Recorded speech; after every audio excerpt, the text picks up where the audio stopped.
Well, welcome back everyone to another episode of the Kitech Airwolf project.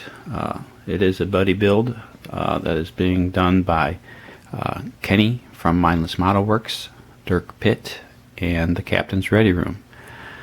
And as you can see in front of you, where's Airwolf?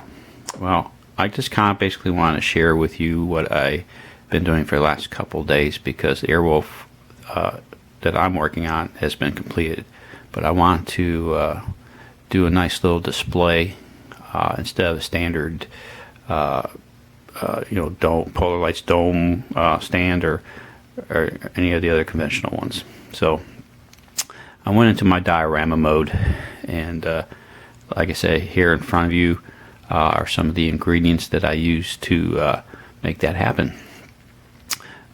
So what we have here is basically this. Some of the stuff is from the Scene-A-Rama kits. We have the yellow and the red. Those are supposed to represent red flowers and yellow flowers. Since Airwolf was stationed out towards the southwest part of the United States, so those are those two items there. I also used the Bondo glazed spot putty as well, and we have here the slate gray Americana, and for the terrain we have over here I have some of the tile grout. It's kind of like a rose color, and that's what I used to build up my diorama. Now, as you can see here in front of you, this is kind of a representation of where Airwolf was housed in, kind of a mountain or a hollow mountain side there. So what I used for those ingredients is I started off with this styrofoam tube, which is actually, you find this like in some of the bars where actually you push the button and lights, the LEDs flash inside it. So what I ended up doing was cutting out a section of it. As you can see here, here's part of the LED light. But I just cut off a small section as my centerpiece, which would be this area right here. And with a couple of styrofoam blocks, as you can see here, I formed around the centerpiece and started forming the mountain with it. So with that being said, let's go ahead and take this out of the way for you and show you what we got.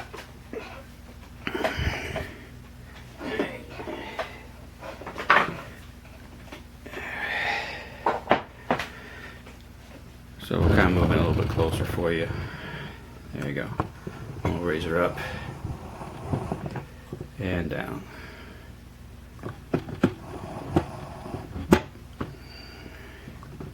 Alright, so basically this is our main centerpiece, which is the mountain, and I actually kind of drew in with a toothpick like a little river going through the terrain, and of course then the tile grout is part of the terrain itself, a ground cover, and then I just sprinkled on the red and yellow flowers on either side of the diorama.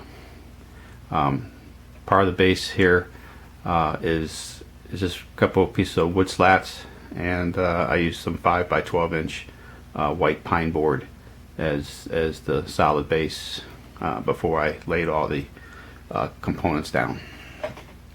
So there you go.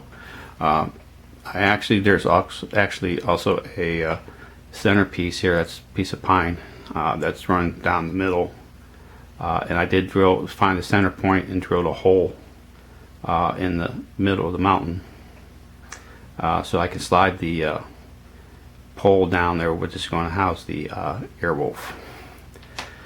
So there you go, there's my diorama, and we will be back shortly to show you the star of the show, which is the Kitech 1/48 scale Airwolf. Stay tuned.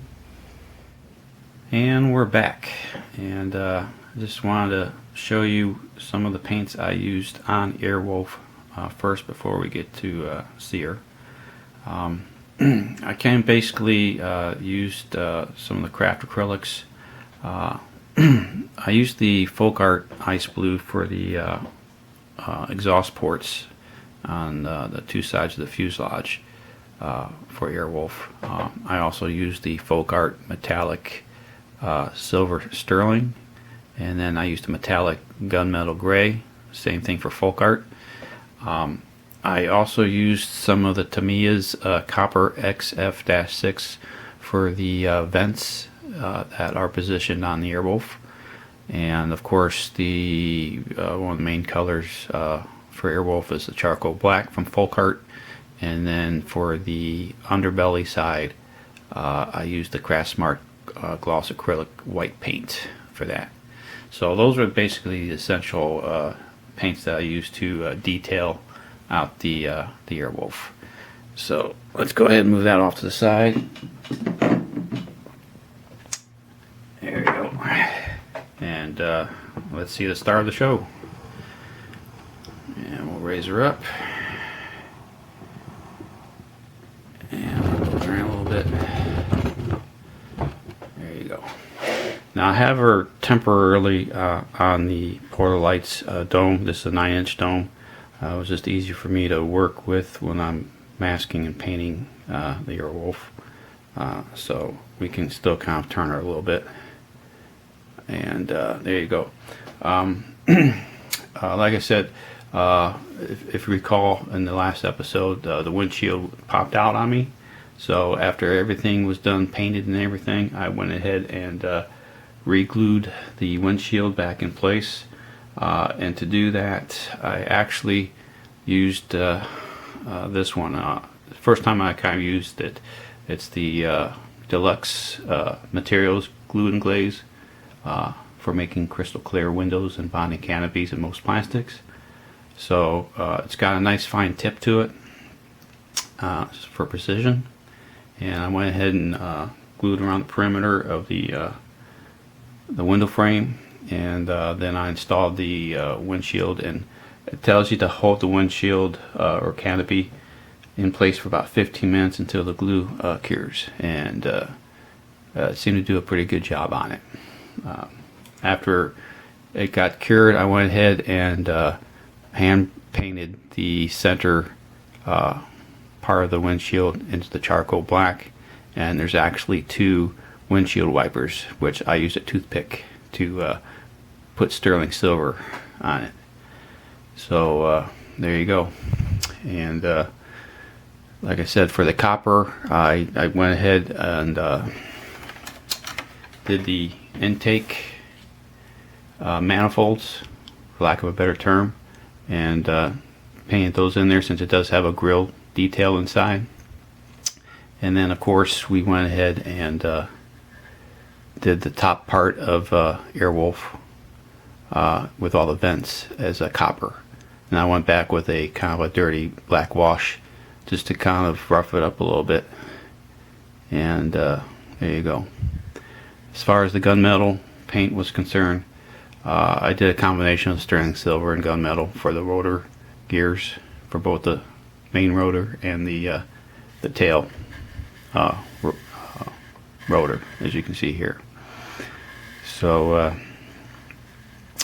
and I also again placed some paint on the top part of the rotor as gloss white, and I highlighted the two ends with some yellow just to kind of give it a contrast. And as you recall, the gun barrels themselves, I switched the two smaller barrels to the top of the main barrel to represent the TV show. So that's it. That's pretty much it. The lady is done. And without further ado, let's put the lady and the diorama together, and let's see what we've got. Alright, stay tuned.